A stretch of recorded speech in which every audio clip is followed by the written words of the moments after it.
Hello, I am स्मृति मिश्रा। मेरी UPSC civil service परीक्षा में चौथी रैंक आई है। ये मेरा तीसरा अटेम्प्ट था। मैं पहले 2 अटेम्प्ट में प्रीलिम्स क्वालिफाई नहीं कर पाई थी। प्रीलिम्स की प्रिपरेशन के लिए सिंस मैं 2 बार असफल रही हूँ, तो पहले मैं मार्क्स बताती हूँ कि मेरे प्रीलिम्स में कितने आए थे पहले 2 अटेम्प्ट में। तो जीएस में 2020 में जब मैंने पहला अटेम्प्ट दिया था, उसमें जीएस में 72 आए थे और सीसैट में 70 आए थे। तो जीएस की प्रिपरेशन वो बेसलाइन प्रिपरेशन नहीं थी जो एक रिक्वायर्ड होती है।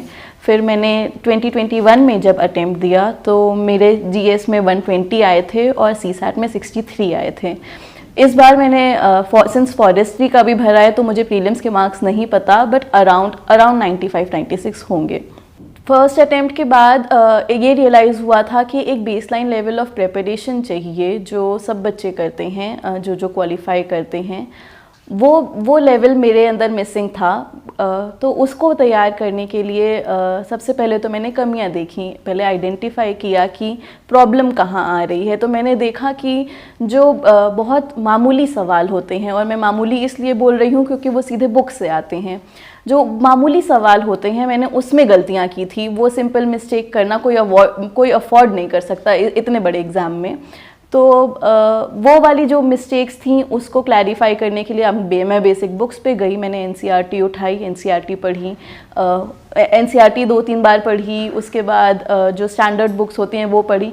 जब मैं 2-3 बार पढ़ी उसके बाद मैंने नोट मेकिंग स्टार्ट की। ये नहीं कि मैं पढ़ते पढ़ते पहले ही तुरंत ही, मैं भले ही लिख के कोई वर्ड्स लिख के पढ़ते वक्त, बिकॉज वो फीलिंग आती है पढ़ते वक्त कि आप लिख रहे हो, तो मैं भले ही लिखती थी लेकिन वो नोट्स नहीं बनाना होता था, वो अलग तैयारी होती थी। बट मैं जैसे प्रीलिम्स एग्ज़ाम के पहले जो मैं रेफ़र करूँगी, जो वो वाले नोट्स होते थे वो मैं तीसरे चौथे रीडिंग के बाद ही बनाए। तो ये एक बहुत बड़ा सवाल होता है कि पढ़ते वक्त लग रहा है सब चीज़ इम्पॉर्टेंट है। ऐसा नहीं है। आपको इम्पॉर्टेंट इसलिए लगता है क्योंकि आपको वो फेमिलियरिटी नहीं है उस टॉपिक से। जब आप फेमिलियर हो जाते हो तो अपने आप चीज़ें आसान हो जाती हैं। और जो सिर्फ याद रखने वाली चीज़ें होती हैं, कुछ कीवर्ड्स हैं, जैसे हिस्ट्री हो गए या फिर ज्योग्राफी हो गए, वो जो कीवर्ड्स होते हैं वो सिर्फ आपको वो देख के पूरा टॉपिक याद आ जाता है। तो आपको सबसे इम्पॉर्टेंट चीज़ है कि आप नोट मेकिंग आप ऐसे ही करें। फिर उसके साथ साथ आप जो पढ़ रहे हो और जब आप अटेम्प्ट करते हो तो आप एक चैप्टर पढ़ रहे हो, उसके साथ ही उससे related previous years question solve करिए। मैंने इसके लिए 2-3 ऐप्स हैं वो इंस्टॉल किए थे, बिकॉज बहुत इंस्टिंक्टिवली होता है कि हम अपना तुरंत फ़ोन उठा लेते हैं। तो फ़ोन हाथ में हमेशा रहने के कारण उसको अब आप पॉजिटिवली कैसे यूज़ कर सकते हैं। तो मैंने कुछ 2-3 ऐप्स हैं जो प्रीवियस ईयर्स क्वेश्चन बेस्ड हैं।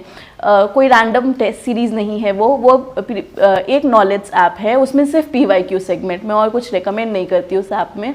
एक पीवाईक्यू सेगमेंट क्योंकि उसमें एक्सप्लेनेशंस भी हैं। बाकी एक यूपीएससी प्रेप करके ऐप है। ये दोनों ऐप्स मैंने इंस्टॉल किए थे और मैं सिंस मैं कॉलेज भी जाती थी तो मेट्रो में सॉल्व करते हुए आपको प्रीवियस ईयर्स की एकदम थरो नॉलेज होनी चाहिए। आप वो अफोर्ड नहीं कर सकते।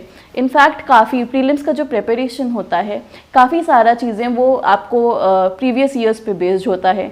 क्वेश्चंस खुद रिपीट होते हैं। इकोनॉमिक्स में तो क्वेश्चन मैंने खुद ही देखा है अपनी आंखों से रिपीट होते हुए 21 और 22 में। साथ ही साथ थीम्स जो होते हैं वो कभी चेंज नहीं होते हैं, सेम थीम पे सवाल आते हैं। साइंस एंड टेक में ऑप्शन को लेकर एक नया सवाल बना देते हैं। तो बहुत इंपॉर्टेंट है कि प्रीलिम्स में जो पीवाईक्यू हैं, अगर आप देखें, सवाल देखें और तो आपको पता चल जाए कि नहीं ये प्रीवियस ईयर्स क्वेश्चन है और वो आप गलत नहीं कर सकते।